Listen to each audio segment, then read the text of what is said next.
जय श्री कृष्णा। राधे राधे। श्री हरिदास। स्वागत है आप सभी का।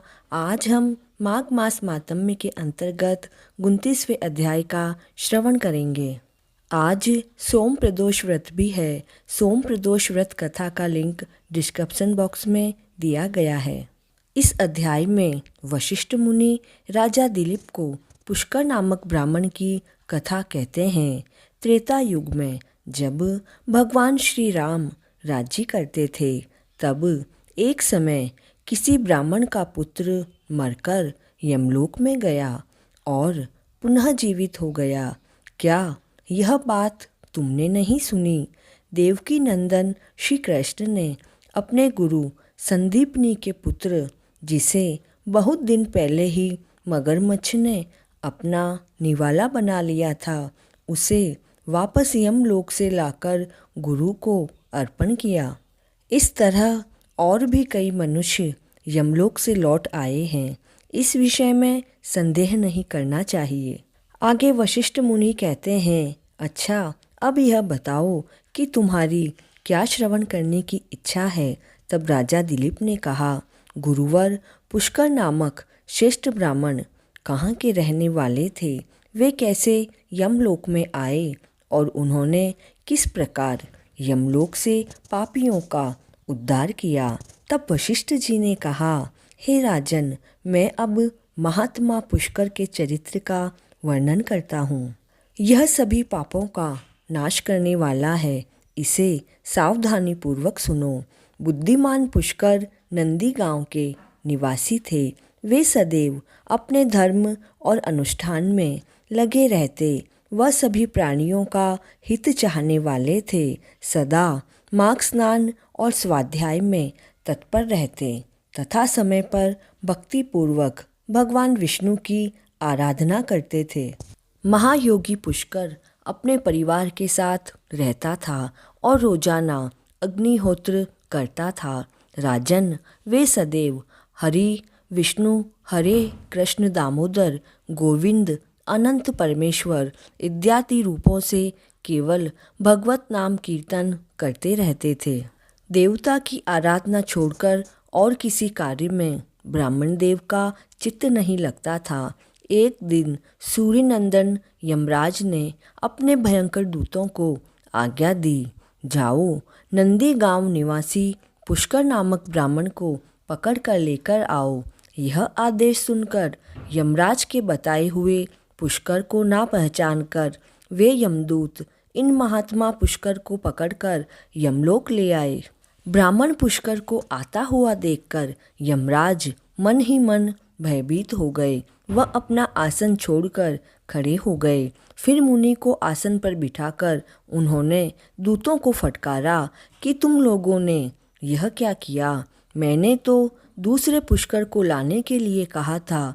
तुम लोगों के कितने पाप पूर्ण विचार हैं। भला सभी धर्मों के ज्ञाता भगवान विष्णु के भक्त, सदा माघ स्नान करने वाले व उपवास परायण महात्मा पुष्कर को यहाँ मेरे पास भला क्यों लाए? दूतों को इस तरह डांटकर प्रेतराज यमराज ने महात्मा पुष्कर से कहा, हे ब्राह्मण श्रेष्ठ, तुम्हारे पुत्र और स्त्री आदि सभी भाई बंधु बहुत व्याकुल हो रहे हैं, अतः तुम अभी वापस जाओ। तब पुष्कर ने यम से कहा, भगवन, जहाँ पर पापी पुरुष यम यातनाएं भोगते हैं, मैं उन सभी को नरक में देखना चाहता हूँ, अर्थात मैं उन सभी नरकों को देखना चाहता हूँ। यह सुनकर यमराज ने पुष्कर को सैकड़ों हजारों तरह के नरक दिखाए। पुष्कर ने देखा पापी जीव नरक में पड़कर बड़ा ही कष्ट भोगते हैं। कोई सूली पर चढ़े हैं, किसी को व्याघ्र खा रहे हैं जिससे वे बहुत दुखी हैं। कोई तपी हुई बालू मिट्टी पर चल रहे हैं, किसी को तो कीड़े खा रहे हैं।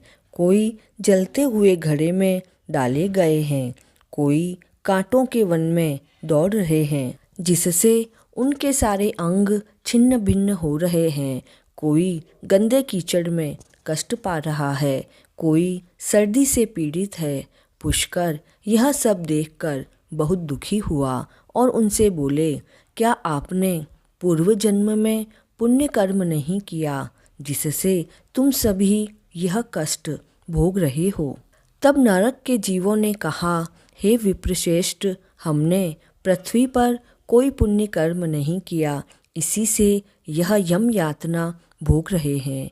हमने पराई स्त्री से अनुराग किया, दूसरों के धन को चुराया, अनेक जीवों की हिंसा की, दूसरों पर झूठे आरोप लगाए, ब्राह्मण जनों की निंदा की, जिनका भरण पोषण का भार अपने ऊपर था, उनकी भोजन की व्यवस्था नहीं की।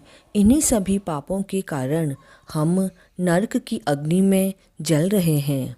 हमने प्यासी गौओं को पानी पीते हुए विघ्न डाला, गायों को खिलाए बिना ही दूध निकालते, याचकों को देने वाली भिक्षा में बाधा डालते, अपनी स्त्रियों को त्याग दिया, पथभ्रष्ट हो गए, ब्राह्मणों को दान नहीं देते, मित्रों से द्रोह करते व झूठी गवाही देते। इन्हीं पापों के कारण यहाँ कष्ट भोग रहे हैं। तब ब्राह्मण पुष्कर ने कहा कि आपने भगवान विष्णु का एक भी बार स्मरण भजन आदि नहीं किया, इसीलिए आप सभी की यह दशा है। जिन्होंने भगवान विष्णु का भजन किया उनका मोक्ष हो जाता है, लेकिन आपने ऐसा नहीं किया, सो इसीलिए सभी को नरक की प्राप्ति हुई।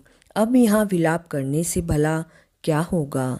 निरंतर हरि का नाम स्मरण कीजिए, भगवान विष्णु सभी पापों से मुक्ति दिलवाएंगे। मैं भी यहाँ भगवान श्री हरि के नाम का कीर्तन करता हूँ, यह नाम आपका कल्याण करेंगे। नरक के जीवों ने कहा, हे ब्राह्मण, हमारा मन शुद्ध नहीं है, हम सभी पाप से संतप्त हैं। आपको छूकर आने वाली वायु हमें आनंद दे रही है। हे धर्मात्मा, आप कुछ देर यहाँ ठहरें, जिससे हम दुखी जीवों को कुछ तो सुख मिल सके।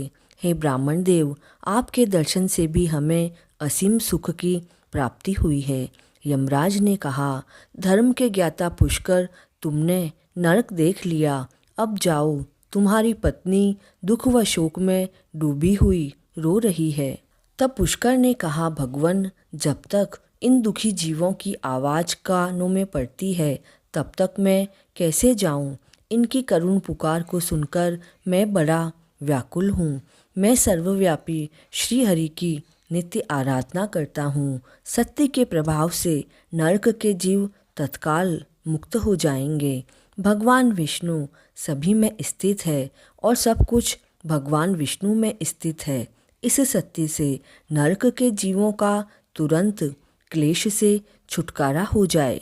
हे कृष्ण, हे अच्युत, हे जगन्नाथ, हे हरे, हे विष्णु, हे जनार्दन, यह नरक के जीव यातना में पड़े हुए इन सभी की रक्षा करो। भगवान के नामों को सुनकर वे सभी पापी तत्काल उससे छुटकारा पा गए। वे सभी प्रसन्नता के साथ पुष्कर से बोले, हे ब्राह्मण श्रेष्ठ, हम नरक से मुक्त हो गए, इसलिए संसार में आपकी खूब कीर्ति फैले। यमराज भी यह सब देखकर आश्चर्यचकित हो गए। वे पुष्कर के पास जाकर प्रसन्न होकर वरदान द्वारा उन्हें संतुष्ट करने लगे। वे बोले, हे धर्मात्मा, तुम पृथ्वी पर जाकर सदा वहीं रहो। तुम्हें व तुम्हारे परिवार को मुझसे कभी कोई भय नहीं है। जो मनुष्य तुम्हारे महान कार्य का स्मरण करेगा, उसे मेरी कृपा से मृत्यु का भय कभी नहीं होगा। आगे वशिष्ठ मुनि कहते हैं, यमराज के ऐसा कहने पर पुष्कर पृथ्वी पर लौट आए। वह यहाँ पर भगवान मधुसूदन की आराधना करके रहने लगे। हे राजन, जो भी इस महात्म्य को सुनता है उसके सभी पाप नष्ट हो जाते हैं। इति श्री पद्म पुराण अंतर्गत 29वां अध्याय संपूर्ण। ठाकुर जी आप सभी की मनोकामना पूर्ण करे, इसी मंगल कामना के साथ जय श्री कृष्ण।